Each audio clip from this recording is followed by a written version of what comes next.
All right, this is Rabbi Son, hot takes on news, pop culture, and religion, hosted by Rabbi Patrick and my son, Javon. Spiritual, irreverent, always fearless, produced by Darshan Yeshiva. So you survived high holidays, right? We got through everything. How are you feeling now that the Sukkot is gone? Your house has been returned back to normal. How does it feel to survive yet another high holidays? I don't know. I don't know. Yeah. Real high energy there. Yeah. Really playing it up for the camera here. Okay. I don't know. It's the holidays. Like a lot of people. Yeah. A lot of energy colliding. Yeah. And it's like, I don't need that energy. Well, tell me your thing about the house. Because you were like, because you're right. A lot of people come in and out of the house. Like, what's your sort of feelings about the house and how you've got a whole thing about that? Because it's the energy in the house is very at home energy, and then people come in droves, and then it messes up the energy in the house. Well, tell me what does that mean that it messes up the energy of the house? I just feel like people have been just in the house, and it's like it makes the house not feel like the house for a little bit. Now, can we say though that maybe when you say the house, it's really you projecting your feelings about how you feel about lots of people being around all the time? No, really, literally, it's the architecture. The architecture you just don't feel like you're not so much in tune to the house as I am. Why do you think that is? Because me and the house, we talk, we have conversations. Oh, really? Yeah, the house people coming in, scraping up my floors, pushing my doors open. And that's just too much for the house. Exactly. I see. Well, one of the things that you and I have talked about with Yom Kippur is the idea of, asking for forgiveness and, sins and all of that. But you kind of took a spin on it that's kind of like the Seinfeld idea of the airing of grievances. Mm-hmm. Tell us a little bit about that. What did I say again? I don't remember. Well, we were talking about how I sort of have to weirdly say please forgive me for any sins I've committed. You kind of had this idea though that we should basically be confrontational with people about things that they've done. I thought you were going to say the other thing where you can basically send the whole year then apologize, then people just get over it. I thought that's you was going to bring up. Oh, well, you bring that up. Yeah, I feel like if there's a holiday that's giving you an out, go throughout the whole year, then make old people at the beginning of the new one. Do you think that would work though? I mean, you said your apologies, whether or not they accept it or not. Well, you're supposed to actually make amends. You're supposed to build back trust. But how much could you really do to someone in a year? I mean, I don't know. There's some pretty terrible people in the world. I mean, then they'll just be terrible. I don't know. I mean, you can't really make amends in that short of a time period anyway. Well, right. I mean, the idea is that it's supposed to start a process. Oh, I mean, if I do something to you and I ask for forgiveness, you can obviously forgive, but then we have to build the relationship back up from where it once was before I committed a sin against you. It's not just a one and done type of thing. Only God forgives on that level. I don't know.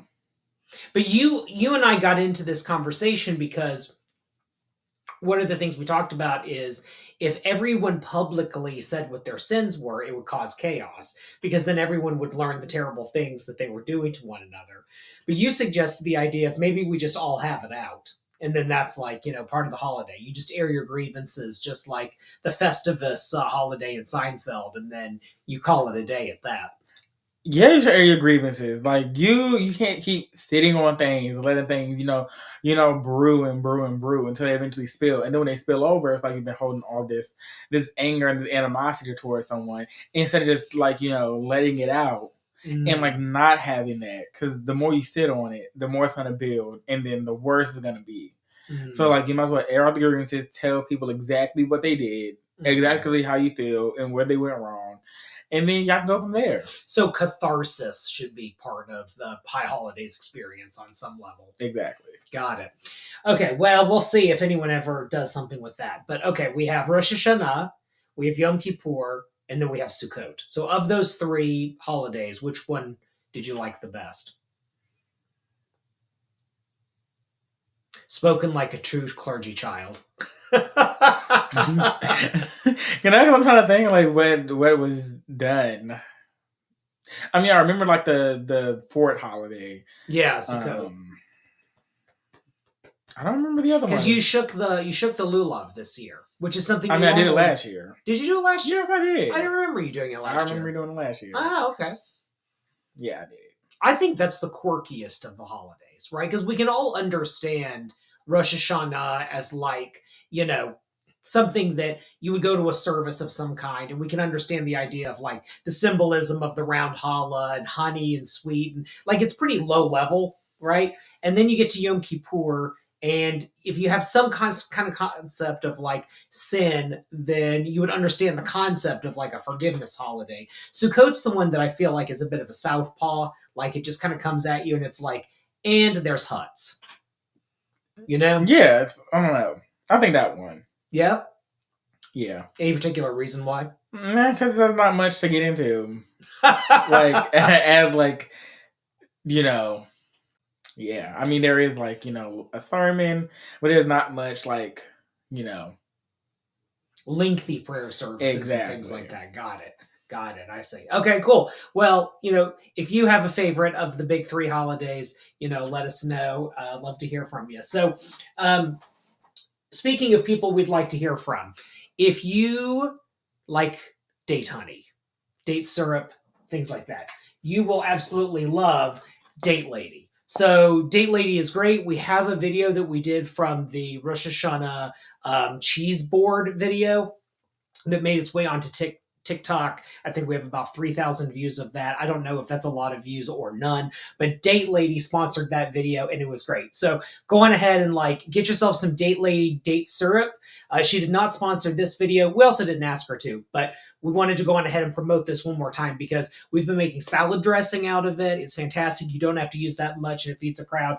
And also, if you like the idea of having your product waved around, we could have your product here. So if you have a product of some kind that you think would appeal to a Jewish audience, or to, Black Gen Z, whatever, or to middle-aged dudes like me, whatever, please reach out to us and we'll take a look and see if maybe we can sponsor. So you had something you wanted to talk about, which had to do with the literacy rate. Yes. So lay it on us. And then I have some things to say about Jewish education. Okay, now this, I believe, is from the National Literacy Institute. Pretty sure. Okay, so globally, the overall literacy rate, according to, the National Literacy Statistics, global literacy rate overall for individuals aged 15 and above, the combined literacy rate of both the genders is at 86.3%. Males in this group exhibit a literacy rate of 90%, while females closely trailing at 82%. Notably, substantial variations exist between countries. Developed nations consistently boast adult literacy rates of 96% or higher, while least developed countries struggle with an average literacy rate of just 65%. In the United States. Okay, on average, 79% of U.S. adults nationwide, are literate in 2024. 21% of adults in the U.S. are illiterate in 2024. And 54% of adults have a literacy rate below a 6th grade level. 20% are below a 5th grade level. Low levels of literacy cost the U.S. up to $2.2 trillion per year. 34% of adults lack literacy proficiency. Massachusetts was the state with the highest rate of child literacy. New Mexico was the state with the lowest child literacy rate. New Hampshire was the state with the highest percentage of adults considered literate. And the state with the lowest adult literacy rate is California. That's shocking. The lowest literacy rate is California. The state with the lowest literacy rate is California. Because they're taking into account people maybe who don't have English as a first language, maybe things like that, or... I mean, Because that could be possible too. It could be a lot of people who immigrated who don't speak English. I'm assuming. Yeah. I mean, Yeah. best to assume what's obvious. Right. And in the world, the U.S. ranks 36th in literacy. Okay, gotcha. So what percentage of people were the under fifth grade?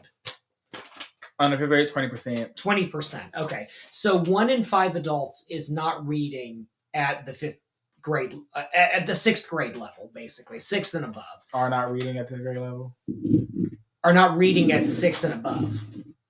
Yeah, basically 20%. Right, 20%. So what I'd love to know is the third grade level. That's the one where I think it's really interesting. Why on the third grade level? Because if you look at literacy among people who are incarcerated, it's generally the third grade level. That if you cannot read at the third grade level or above, you don't have the ability to read to learn. Right? So basically you can't teach yourself. And apparently, according to a special ed teacher I know, and this is like one person, so I'd have to actually look this up, but it's something like if you can't read at the third grade level, the likelihood that you are going to be incarcerated is like a perfect pipeline. Oh, it's funny that you bring that up. Oh, really? Okay. Because this was not planned at all. Okay. The second part is that. Okay, tell me about it. The relationship between literacy and poverty. Go for it. Which, is probably not going to go into what you were talking about, but also overlaps in some way. Yeah. The nexus between poverty and literacy is pronounced with these two challenges often interlinked. In impoverished regions, educational opportunities are frequently scarce, exacerbated by the necessity for struggling families to prioritize immediate income generation over sending their children to school. The majority of countries and the lowest literacy rates are concentrated in South Asia, West Asia, and Sub-Saharan Africa regions, also characterized by a prevalence of the world's poorest nations. Ooh, that word's a big word. Skip over that. Gender gap further compounds the issues of literacy, as nearly 2/3 of the approximate 7.8 million global illiterate adults are female. And I think that speaks more to like certain countries not really prioritizing female education. Right. So that's just obviously why they're illiterate, because they're not taught they should learn. Sure. Which that makes sense. Bad. Yeah. I don't think that's a positive. No, not at all. Yeah. Thing at all, because that's you're more easily manipulated. Right. Yeah, it's it would be interesting to see what the delta on these things are. Meaning, is the literacy rate really bad in certain areas, and then for the most part fairly the same in others, right? Do the outliers, you've been taking statistics and stuff in school, and do a few bad apples really greatly lower the overall world literacy rate, or is it a pretty even slide of first, second, third, fourth? Is it an even amount of lack of skill? I don't know. But it definitely seems female literacy is the issue. In poor countries. Yeah, in poor countries.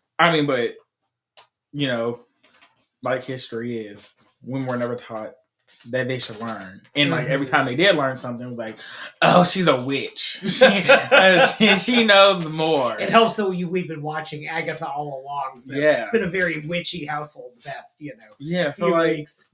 Yeah, but as far as the United States, with 21% of adults in the U.S. being illiterate in 2024, that's wait, what percentage is it? 21. 21. Yeah, 1 in 5 people are illiterate in this country. 21. And then 54% of adults are reading below a 6th grade level. That's still pretty bad. third grade apparently is the... But that's over half. That's over half huge. Adults. Yeah.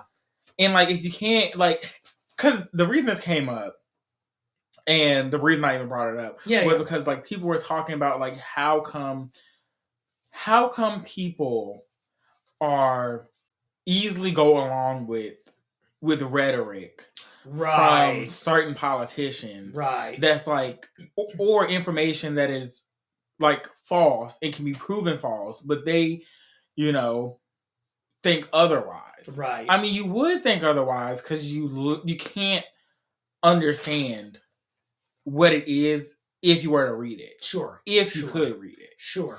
So I think people need to give, people grace sometimes. Like sometimes it's not about like, following behind something or just being like, just going with the flow and like, cause people who can like read and like comprehend what they are reading. Right. And like know, truth from fiction would obviously be like, okay, this is a lie. Right. And someone who can't do that, like it's hard to put yourself in a place where like you can't be. Like you understand what I'm saying? Sure. If you never learn how to like read or write or comprehend what you're reading, like you can never like put yourself in those shoes of like, sure, how would that, like, because you have to ask that question, like, how would that, and then you can never like actually answer that question because you would actually never know. You would like actually never know, like, what it is. And it's like, I think that's different from like if I was to like read something on like advanced, physics or something. Right. I wouldn't understand that. But like, could I read it? Could I like get a general understanding? Like a general understanding of it? Yes.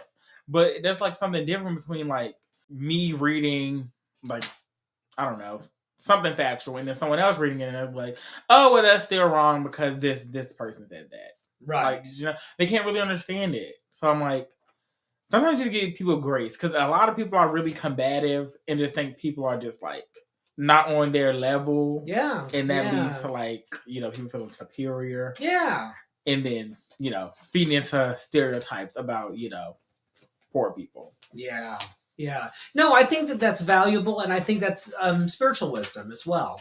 The idea that, if there are these barriers that people are facing because they're illiterate or for any reason, who are we to, deeply, deeply judge that when if they were given the opportunity to engage with something, to learn more about it, to whatever, might they feel differently about it? If there was a compassionate person who would sit with them and talk to them and not judge them and make them feel bad and, all of that. Yeah, I'm with you 100%. Yeah, I mean, it's like 54% of adults.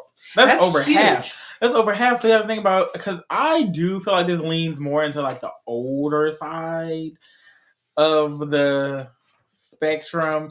And like, I'm just gandering. On behalf of the older side of the spectrum. Yeah, I'm just like, thoughts. I mean, not like you're old. I'm talking about older than you. Okay. Well, that's good, I guess. What?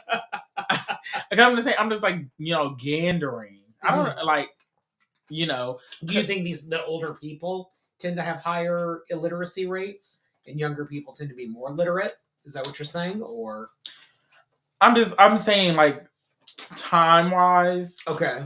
And historically. Okay. Like, with like more rural schools, like not really all the funding there. Mm-hmm. And you also have to think about, things like, Jim Crow when some like schools were closed. And like that, didn't really affect the wealthy people, but that did affect, poor Black people, poor whites, and, all the other people who were there. So like that time away from school in those like, major like milestones in school, like, reading at a third grade level. Right. And I don't know. I don't see that for like this generation. Not that it's not happening, but I do think the older side carries into that, factors into that more. So let me ask you this question then. So speaking of like generational differences, so I'm concerned actually about the literacy rate among younger people, not in terms of an inability to read, right? So like I'm with you on there's probably a lot of older folks who were discriminated against and were in bad schools and weren't, education wasn't prioritized in their families, things like that, right? And that's like one set of people, right? I'm wondering about a different set which is you have the ability to read, but you don't have the ability to comprehend. So, like, for example, people who they look at a social media post, let's say, that's written as opposed to an image or video. And it's just like they read through it so fast that then if you said to them, like, okay, now tell me what you just read. Tell me what the source of that information is. What is the context of that? Did you read that and then form an opinion on it? And if you did, like, what is that opinion and where does that opinion come from? Did you just read that thing and suddenly now you know what to think about something? Or did you have a bias or past information or something like that?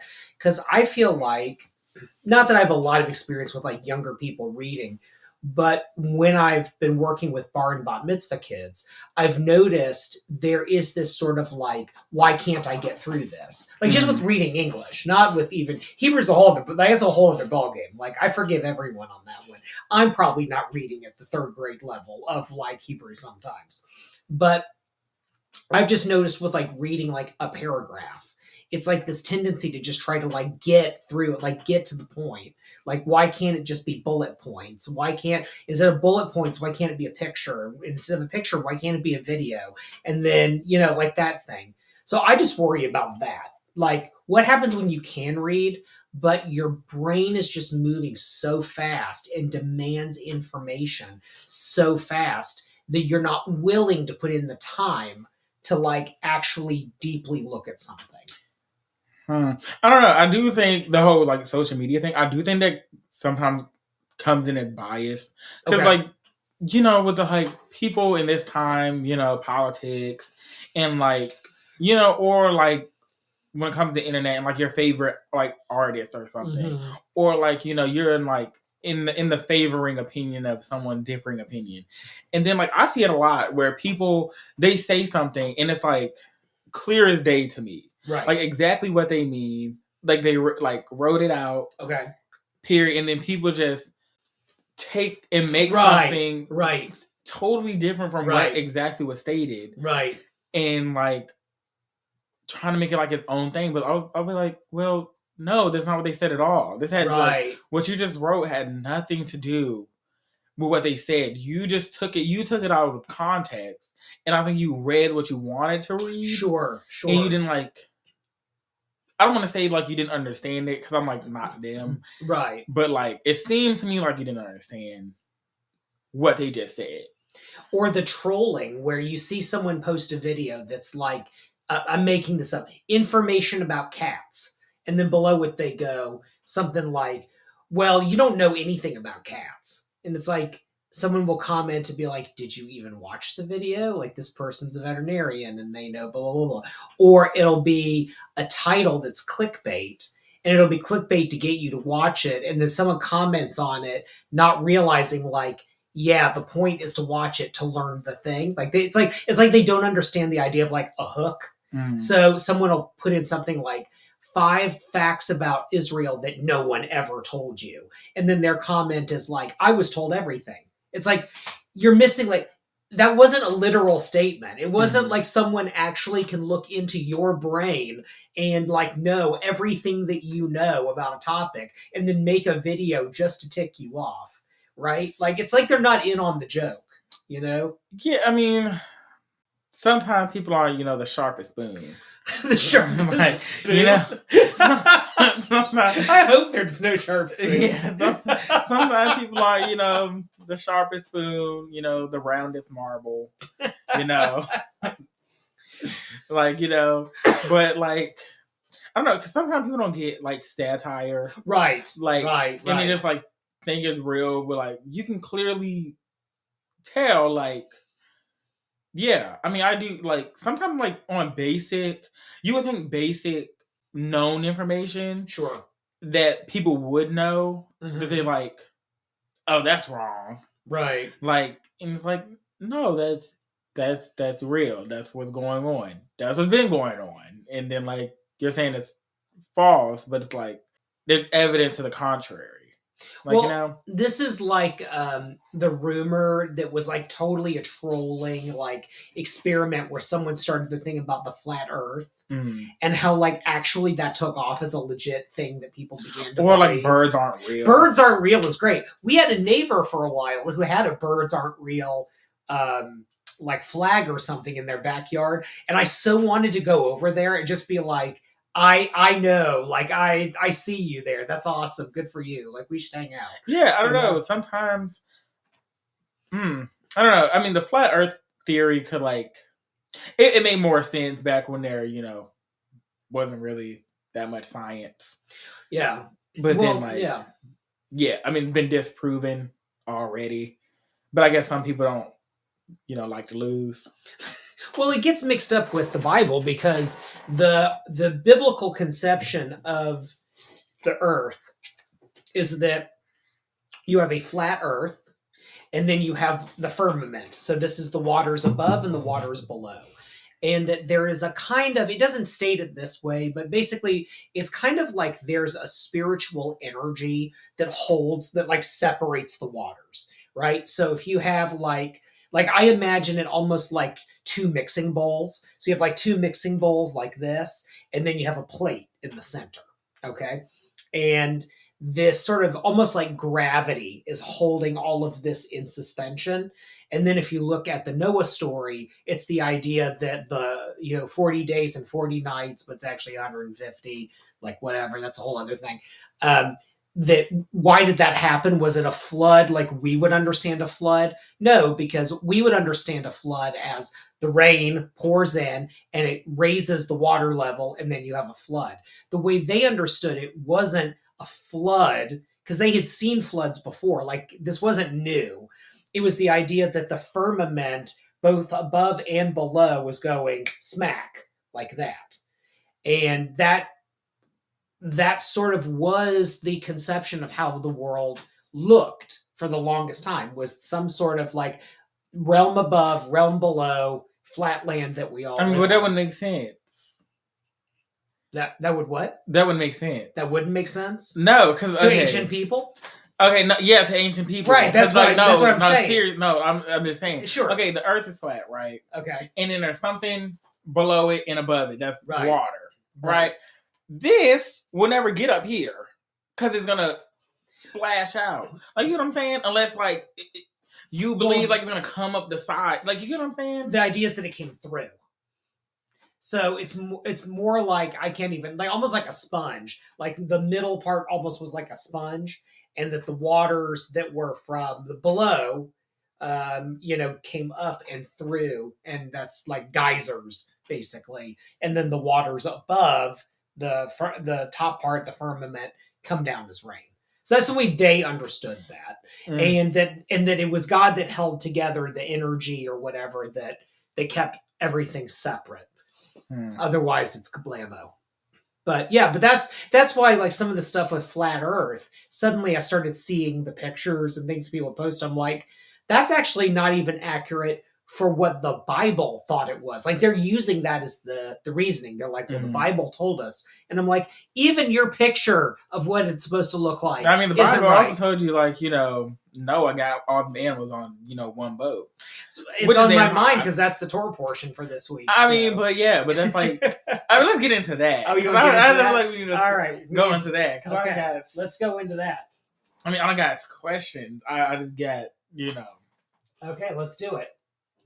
Yeah, because I just feel like that story is so unbelievably impossible. Okay. To ever have happened. All right. Well, bring it. I mean, because okay, you have to think about it. Okay. One man. Okay. This is where literacy actually is very important. So go ahead. Yes, mind you, people. I don't read religion. It's not me. I'm not the expert. He only lives in the house. Yeah. But he has the Torah right behind him. Yeah, sacred. Doesn't mean I don't have to read it in the house. I absorb. He talks to the house. Exactly. Yeah. The house tells him. Exactly. Okay. No, because you have to imagine. Okay. You have to have every animal that exists in that time period. Get them on a boat. And you had to build the boat. big enough to fit all those animals. And there's like no way that he got all those animals onto that boat by himself. So it's interesting because one of the things that really I think tips people off, if you really want to go like deep micro level, is that when Noah is asked to put the animals on the ark, one of the things he's told to do is to put a certain number of non-kosher animals and then 7 of the kosher animals. Okay, well, the funny thing about that is the idea of clean and unclean animals, it doesn't exist yet in the story because God hasn't revealed the Torah yet. So how would he know what's clean and what's unclean? And the term clean and unclean doesn't mean like dirty, gross, whatever. It means fit for the sacrificial system. And then on top of that, when the waters, part and all of that, and he's able to get out on dry land, all of these other things. The thing that he does is he plants a vineyard. Okay, so you have the creation of wine that way. Well, I mean, how do you plant a vineyard? How did he plant a vineyard? How do you mean? It was after the flood? Yeah, after the flood. Okay. Yeah, after the flood, there's dry land. Him and his family come off the ark. They reestablish, the human experience, and he plants a vineyard. I mean, who else is there? His wife and his children and his sons and his sons' wives. So that anyone else and alive? Their children. Yeah. Is there anyone else alive? No, beyond their family, no. So how do more people get on Earth?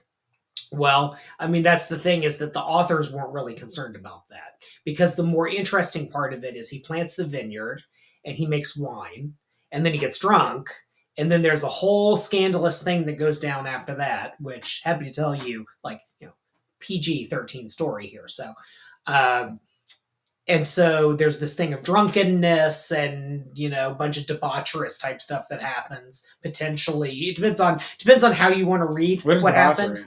Debaucherous, like...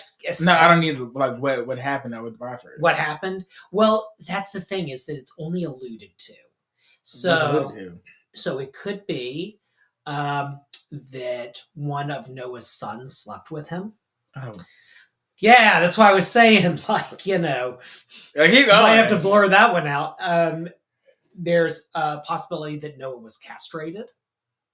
So it depends on how you want to read it. This should not be blurred out.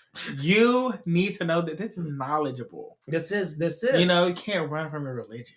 That's right. You got to take it all, good, bad, and ugly. And I'm with you. And I think that going back to your literacy thing, Jewish illiteracy is a problem, because this story is actually way more interesting than like animals and boats and science, because something happens there.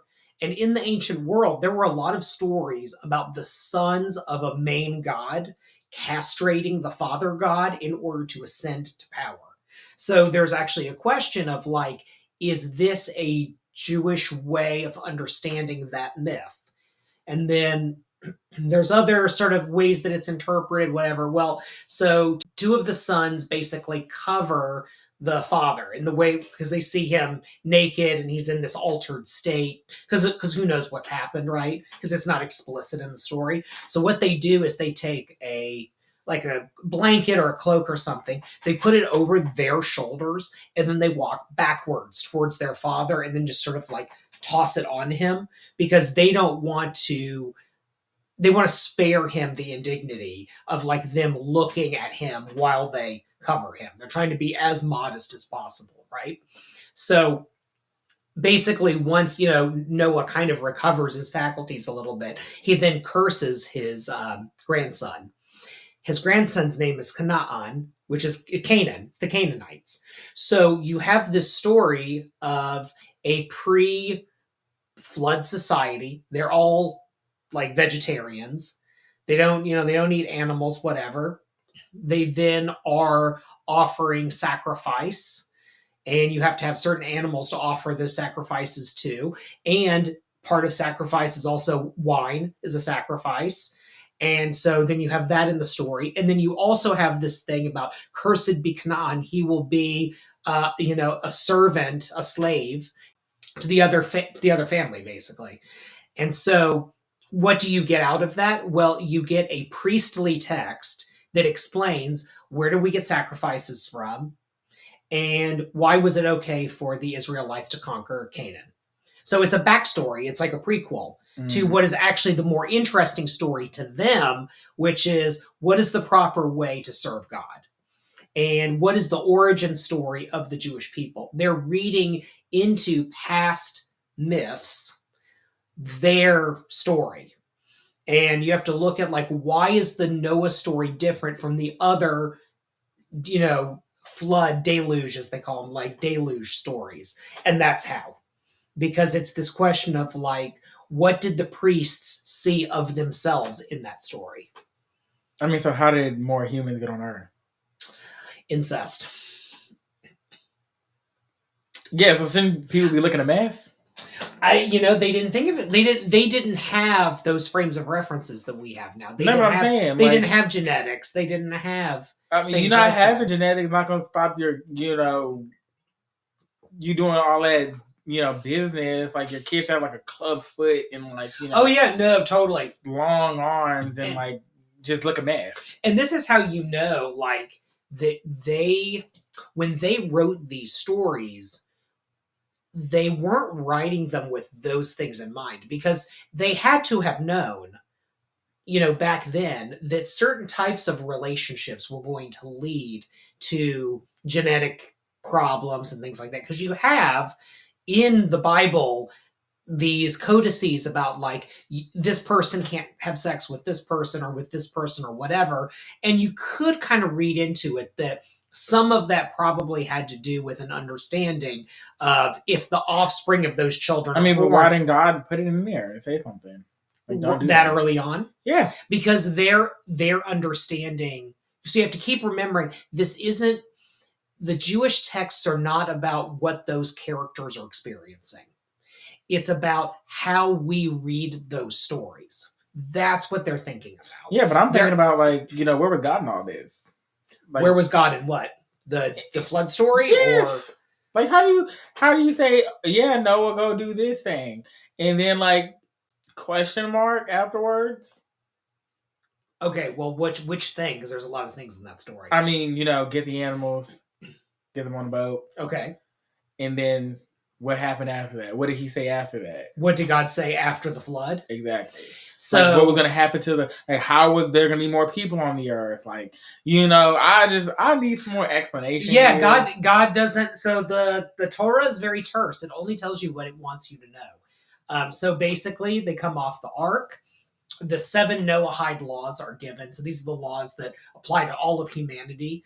There is no Torah yet, although there is this kind of mystical teaching that actually the Torah existed long before it was ever given at Sinai, and like maybe Noah actually had it. That's whatever. But anyway, he gets off the ark, and it says that there is a bow in the sky, and that the bow in the sky is a symbol of God's covenant with humanity, that the earth would never be destroyed by a flood like that ever again. Okay, so meaning like that collapsing of the firmament, not like there would be continuous floods, like that's just part of the cycle of nature, but you wouldn't have this cataclysmic destruction. By the way, I mean, but why did God allow the cataclysmic the whole thing in the first place? Because humanity had become so corrupt that God regretted ever making humanity, and so God actually had a regretful heart about it. So they give you the green light to go kill a whole bunch of people? So what Noah does, or excuse me, what God does is he looks at all of humanity. Sorry to say he, God, he, she, they, it, exclamation point, whatever you want to do. Hebrew's a gendered language. I didn't write it.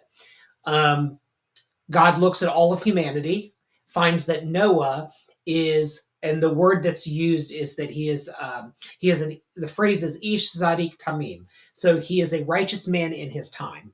The rabbis took that as a huge joke because it's kind of like grading on a curve, right? Like if everybody in your class gets an F and you get a D, you're the genius, right? So that's how they looked at Noah, because Noah turns out not to be a great human being. The worst thing that he does is that he actually obeys God. So here's what I mean by that. when God says, build the ark, put your family on it, here's the number of animals, hop to it, Noah just does it. If you look at other prophets and other people who engage with God in the Jewish story, they tend to argue with God. So, for example, Abraham in the Sodom and Gomorrah story, he actually argues, why are you going to destroy this city? Like, what if there are 10 good people in the city? Are you going to destroy the city for that?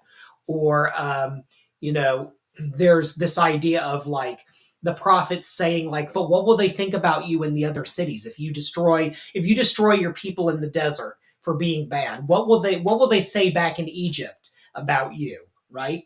So there's the thing about Noah is that he doesn't disagree with God. He just goes with it. So it's an amazing flip on the idea of what makes a decent person. Oh, so you don't question God and you don't die. Wow, that is so great. Well, exactly. That's what the rabbis thought. They rolled their eyes at this and said, like, I'm rolling with you. The rabbis the rabbis basically felt like Noah wasn't a great person. He followed God, but it didn't make him a good human being. And in fact, God is grading on a curve by letting him and his family live. Yeah, he should have killed, the whole thing, maybe. Exactly. Right? Maybe just started over entirely. Exactly. He could have. Sure. I mean, for some reason, that's the way it played out. And there's like no way Noah was like the best person at that time. Could we not, like, where are the children? I'm pretty sure the children weren't out there, stabbing people and like robbing people and like all of this. So like you just killed a whole bunch of kids and a whole bunch of innocent people and then left like, Noah, who was already a mess. So then it's like, that's not just, and you're just like, that's not a great thing to do. Well, here's a quirky one. So all the human beings die except Noah and his family, right? Okay. Everything on the earth dies, right? In the flood. It all drowns, right? It all gets destroyed. Okay. But there's one type of creature that lives through the whole thing. It is witness to the whole thing. Fish. The Torah never mentions the fish getting hurt. So in theory, the fish are all just swimming around. Like there's some sort of like so that means you should watching the whole thing happen. That says you should be a fish? That says you should eat fish. Oh, that you should eat fish. Yes. And the fish. No, seriously, like the whole thing about, Oh, the shellfish thing. Yes. Okay. Yes, if shrimp, like if God thought that shrimp and lobster were so bad, like they would have died. Interesting. Okay. That's a take. So yeah. We did promise people hot takes. Yeah, just like imagine if like Noah fumbled it and like didn't get like, some of the animals drowned and he was like, oh, what am I gonna eat? And then he only had the fish. There you go. I just feel like shellfish should be allowed. All right. Well, that's one. So, all right. So, hopefully I've helped, explain at least some elements of the Noah story. I mean, still didn't explain to me how people got on the earth. Why exactly that children died and that, the earth got flooded and children died because apparently children weren't good. Yeah. Apparently they were so everyone was so corrupted that it just wasn't. It was like, I mean, but that's a corrupt thing to do. Yeah. Like that's very, very morally very, very dark gray character. Oh, it absolutely is. I think of it because again, the stories exist to challenge us and to encourage us to think about our own humanity. So you think about those times in life where you're working on a project and you've just spoiled the thing entirely. And then you blame everybody else. And yeah, you can blame everybody else, but maybe you sabotaged it a little bit. The rabbis thought that part of the problem was that, humanity was given free reign to live, but it was never given instruction of any kind. So what happens when you have a community of people who are just kind of living to live, no rules, anarchy, whatever? They're powerful. They build cities, but they have no sense of divine instruction or no sense of morality or rules or boundaries. And so the rabbis I think the Noah story is a thought experiment about what would that look like, and it would become utterly irredeemable. Humanity only works if there is some sort of sense of, right and wrong, some sort of sense of boundaries, rules, things like that. But even so, like, even if you try to wipe the slate clean, you can't. Like, it's impossible because Noah is a bad guy, and humanity continues to suck. Even after that. But like it just sucks under different terms. But you're gonna kill a whole bunch of people that you didn't give instruction to. Mm-hmm. It is just like, that's weird. Right. That's weird. Like, it shows you didn't give any instruction, and then you're just like, oh, they're bad because they don't live up to my expectations, even though I never gave them the expectations to live up to. Well, that's just it. That's why it says that God had a regretful heart, meaning God actually saw God's own flaws in the decision making. Exactly. So you should have been so flawed. So just like, people should take this as a lesson. God killed 1 million people. You eating shellfish once in a while, it ain't gonna hurt. Just think about that. Right. I'm just saying. Well, on that note of being inspirational, do you have an inspirational quote for us this time? Rhetoric is the art of ruling minds. Rhetoric is the art of ruling minds. Yeah. Plato. Interesting. I don't know how inspired I feel by that. But and why did I use that quote? I mean, we're talking about literacy. Yeah. And the ability to, understand. Yeah. And if people can't understand, what leads, rhetoric, what sounds nice, what, someone saying what you already agree with, and you, like, there's no way that different. Because you can't understand the information that's, opposite of your already biased opinion. Right. So if someone is telling you, this thing happened that you already believe, it's just like, reinforcing that. Mm-hmm. And it's also driving fear into you. Right. In this, like, I don't want to say scarcity because that's a weird word to use, but like this fear of that other thing that you really can never actually comprehend because you literally cannot. Right. So, yeah, I think that's where the base of the quote comes from. I like it. So, literacy matters to be able to think and understand other people. Jewish literacy matters to understand what any of this is about and not take it the wrong way. And, Yeah, and Jewish people should eat shellfish because, remember, God flooded the earth and killed 1 million people. So you can eat your shellfish. Not endorsed. All right. Not endorsed by him, by Thank you, Javon. I'm just saying. Like, I just wanted to prove my point. Thank you to our sponsors at Darshan Yeshiva for making this content possible. Darshan Yeshiva provides beginner-level online Jewish learning, including the very popular Conversion to Judaism program, with sponsoring rabbis and students all over the world. Start your Jewish journey any place, anywhere, and anytime with our conservative, reform, reconstructionist, Jewish renewal, humanistic, and post-denominational rabbi mentors. Become the Jew you always wanted to be with Darshan Yeshiva.